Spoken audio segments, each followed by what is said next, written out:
జానారెడ్డి ఇలాంటి వారా?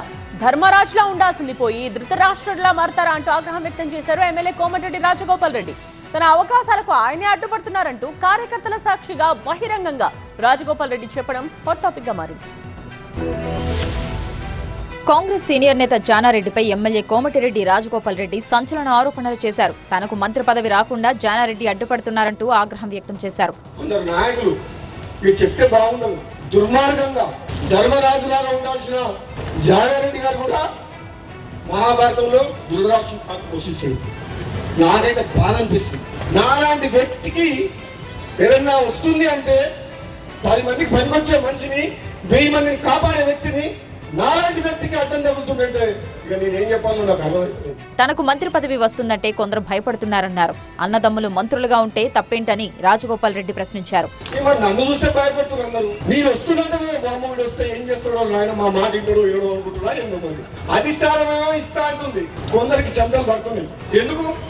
ఉన్నట్టు మాట్లాడతాడు, ముఖం మీద మాట్లాడతాడు, ప్రజల పక్షాన మాట్లాడతాడు, ప్రజలకు ఏది కరెక్టో అదే చెప్తాడు తప్ప చెప్పాలా వద్దా? జానారెడ్డి 25 ఏళ్లు మంత్రి పదవిలో లేరా అని నిలదీశారు. సమర్థత ఉన్న నాయకులకే మంత్రి పదవి ఇవ్వాలన్నారు. మన జానారెడ్డి గారు చెప్తున్నారు రంగారెడ్డికి హైదరాబాద్కి ఇవ్వాలి. ఆయన 20 ఏళ్ళు 30 ఏళ్ళు మంత్రి పదవి ఇచ్చారు. ఇప్పుడు వచ్చి గుర్తొచ్చింది రంగారెడ్డి హైదరాబాద్. ఓ దయా దాక్షిణ్యాల మీద మీరు ఎప్పుడు ఇస్తారా అని మేము ఎదురు చూస్తలేము.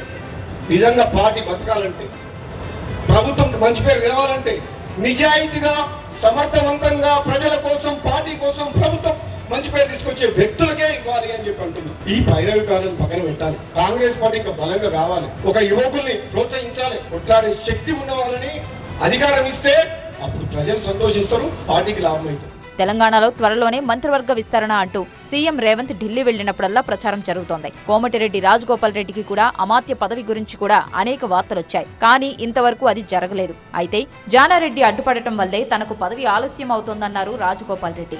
పదవి తాను ఎన్నడూ అడ్డుకోలేదన్నారు. అధిష్టానం మంత్రి పదవి ఇస్తే బాధ్యతగా పనిచేస్తానంటున్నారు.